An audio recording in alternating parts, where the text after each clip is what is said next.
दोस्तों, मैं राहुल कुमार अपने इस चैनल राहुल आर्ट्स एकेडमी पर आप लोगों का फिर से एक बार स्वागत करता हूं। कल हम 227 नंबर क्वेश्चन देख चुके थे कि कृषि कार्यों में महिलाओं की भागीदारी कितनी है, तो 40%। आज हम 228 नंबर क्वेश्चन से देखेंगे टोटल 25 क्वेश्चन। तो चलिए बिना किसी देर के हम वीडियो को शुरुआत करते हैं। 228 नंबर क्वेश्चन कह रहा है कि संघ राज्य का उदाहरण है, यानी कि ऐसा कौन सा देश है जो संघ राज्य का उदाहरण पेश करता है, यानी जिस देश में संघ राज्य है। तो इसका ऑप्शन नंबर ए सही होगा, अमेरिका। क्या होगा? अमेरिका। चलिए 229 नंबर क्वेश्चन देखते हैं। 229 नंबर क्वेश्चन कह रहा है कि निम्नलिखित देशों में किस में मिश्रित अर्थव्यवस्था है। निम्नलिखित देशों में किस में मिश्रित अर्थव्यवस्था है, यानी इन 4 देश जो दिया हुआ है, इन 3 देश और एक इनमें से कोई नहीं है। तो इन 3 देशों में किस में मिश्रित अर्थव्यवस्था है, तो इसका जो सही आंसर होगा वो होगा भारत में। कहाँ होगा? भारत में। ऑप्शन नंबर सी, क्योंकि भारत में जो है मिश्रित अर्थव्यवस्था है। अब आप लोग ये जान लीजिए कि मिश्रित अर्थव्यवस्था कहते किसको है।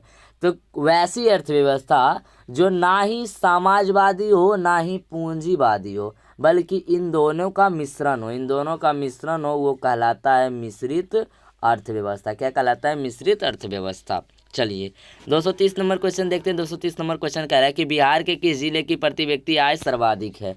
बिहार के किस जिले की प्रति व्यक्ति आय सर्वाधिक है, तो देखिए पटना जो है, पटना का जो पीसीआई है, पर कैपिटा इनकम बोलिए या प्रति व्यक्ति आय बोलिए, वो सबसे ज़्यादा है। चलिए नेक्स्ट क्वेश्चन। और हाँ, ये जान लीजिए कि जो शिवहर है आपका, शिवहर, उसका प्रति व्यक्ति आय सबसे कम है।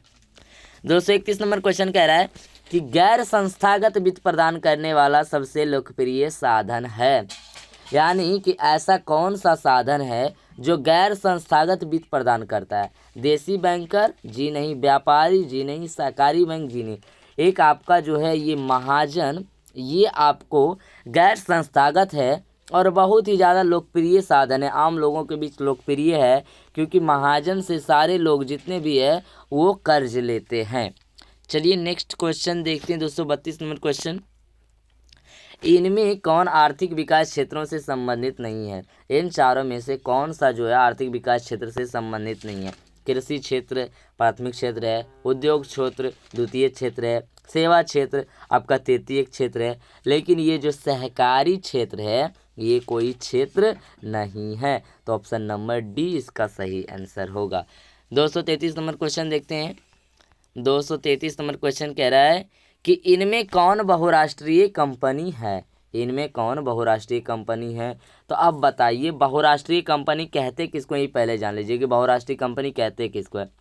वे कंपनियां जो एक से अधिक देशों में अपना व्यापार करती हो और उसका जो व्यापार का ब्रांच है एक से अधिक देशों में भी फैला हुआ है, उसको हम बहुराष्ट्रीय कंपनी कहते हैं। देखिए टाटा फोर्ड का फोर्ड मोटर्स भी सारे राष्ट्र में है, सैमसंग भी बहुत देशों में है, कोका कोला तो ऑब्वियसली बात है कि हर देश में है कोका कोला।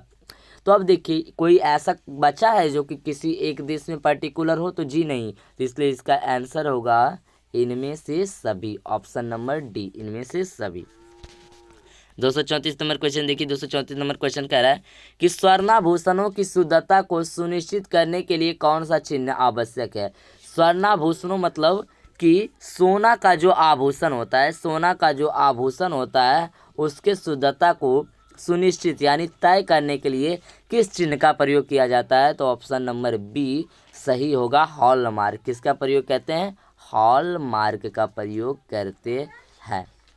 चलिए 235 नंबर क्वेश्चन की तरफ बढ़ते हैं। 235 नंबर क्वेश्चन कह रहा है कि इनमें से कौन प्राकृतिक आपदा नहीं है।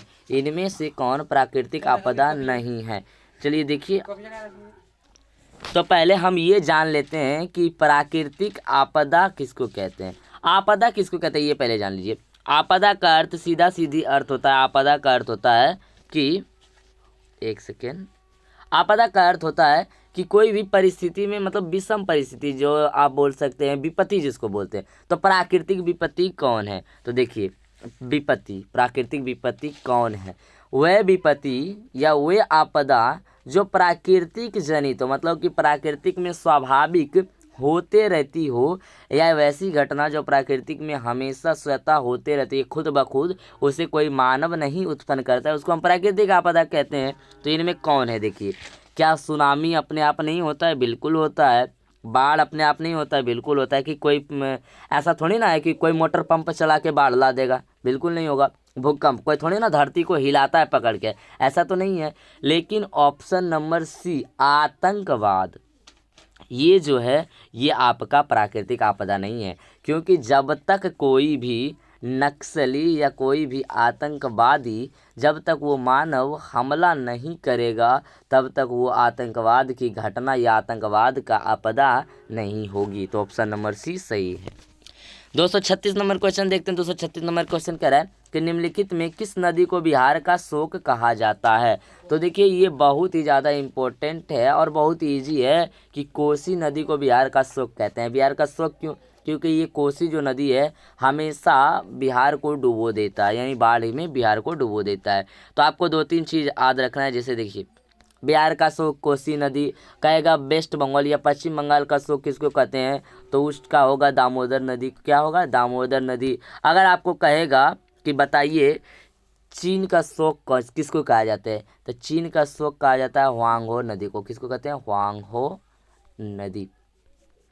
चलिए 237 नंबर क्वेश्चन देखते हैं। 237 नंबर क्वेश्चन कह रहा है कि 2004 में सुनामी से प्रभावित क्षेत्र कौन था? 2004 में जो सुनामी जो बहुत ही मतलब बोल सकते हैं पूरा जोड़ स्थिति में आया था, वो जो है बंगाल की खाड़ी में आया था। कहाँ आया था? बंगाल की खाड़ी में।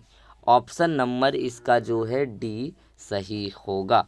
चलिए 238 नंबर क्वेश्चन की तरफ बढ़ते हैं। 238 नंबर क्वेश्चन कह रहा है कि बाढ़ के समय हमें निम्नलिखित में कहाँ जाना चाहिए? बताइए आप लोग, बाढ़ में कहाँ आपको जाना चाहिए?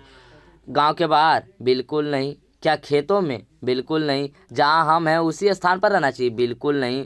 तो बाढ़ के समय हमको ऊंची भूमि पर जाना चाहिए। कहाँ जाना चाहिए? ऊंची भूमि पर, ताकि वहाँ बाढ़ का पानी ना आए और हम वहाँ आसानी से बच सकें। तो ऑप्शन नंबर ए सही होगा। 39 देखिए दोस्तों, संचार का सबसे लोकप्रिय साधन कौन है? एक दिन हम और बताए थे कि सार्वजनिक टेलीफोन संचार का सबसे लोकप्रिय साधन है। 240 नंबर क्वेश्चन देखते हैं। 240 नंबर क्वेश्चन कह रहा है निम्नलिखित में कौन प्राकृतिक आपदा है? तो इनमें देखिए, आग लगना, ये प्राकृतिक आपदा थोड़ी ना। जब तक कोई घटना नहीं घटेगी आग नहीं लगेगी। बम विस्फोट होना, बिल्कुल ये बम विस्फोट कराया जाता है, थोड़ी ना प्राकृतिक में अपने आप होता है। रासायनिक दुर्घटनाएं, बिना जब तक कोई केमिकल रिएक्शन नहीं होगा क्या रासायनिक दुर्घटना होगी? बिल्कुल नहीं। और केमिकल रिएक्शन करेगा कौन? तो मानव करेगा। लेकिन ऑप्शन नंबर सी जो आपका है भूकंप, देखिए इसको गौर से देखिए, भूकंप ये तो प्राकृतिक आपदा नहीं है। ये तो प्राकृतिक आपदा है, ये कोई मानव जनित आपदा नहीं है। जब तक कोई प्राकृतिक में आंतरिक गड़बड़ी नहीं होगी भूकंप नहीं आएगा। कोई आदमी अपने से धरती को नहीं हिला सकता है। 241 नंबर क्वेश्चन देखते हैं। 241 नंबर क्वेश्चन कह रहा है कि संघ राज्य की विशेषता नहीं है। इनमें से कौन सा विशेषता जो है संघ राज्य का नहीं है? तो देखिए, संघ राज्य में लिखित संविधान होता है, शक्तियों का विभाजन होता है सबके बीच, सर्वोच्च न्यायपालिका भी होती है, लेकिन इकहरी शासन व्यवस्था नहीं होता है। ऑप्शन नंबर सी इसका सही आंसर होगा। 242 नंबर क्वेश्चन देखते हैं। 242 नंबर क्वेश्चन कह रहा है संघ सरकार का उदाहरण है कौन? संघ सरकार का, ये देखिए एक बार और आपका आया है। तो देखिए इसका जो उदाहरण है वो अमेरिका है। अमेरिका को इसलिए देखिए आप लोग देखते हैं कि अमेरिका को कहा जाता है संयुक्त राष्ट्र संघ। क्या कहते हैं? संयुक्त राष्ट्र संघ। अमेरिका को संयुक्त राष्ट्र संघ कहते हैं क्योंकि ये संघ सरकार का उदाहरण है। 243 नंबर क्वेश्चन देखते हैं। बिहार में संपूर्ण क्रांति के नेतृत्व निम्नलिखित में से किसने किया था? तो बिहार में जो संपूर्ण क्रांति का नेतृत्व है वो जयप्रकाश नारायण किया। किसने किया? Jayaprakash Narayan. Option number D सही है। 244 नंबर क्वेश्चन देखिए। 244 नंबर क्वेश्चन कह रहा है लोकतांत्रिक व्यवस्था में निम्नांकित किन मुद्दों पर सफलता पाई जाती है? देखिए, राजनीतिक असमानता को समाप्त कर दिया है। लोकतांत्रिक व्यवस्था में निम्नलिखित किन मुद्दों पर सफलता पाई? अभी तक लोकतांत्रिक व्यवस्था जो है किन मुद्दों पर सफलता पा चुका है?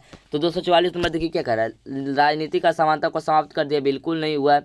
लोगों के बीच टकरावों को समाप्त कर दिया। हाँ, ये कुछ कुछ हद तक समाप्त हो गया है। तो हम कह सकते हैं कि लोकतांत्रिक व्यवस्था ने इन मुद्दों पर सफलता पा लिया है। Option number B.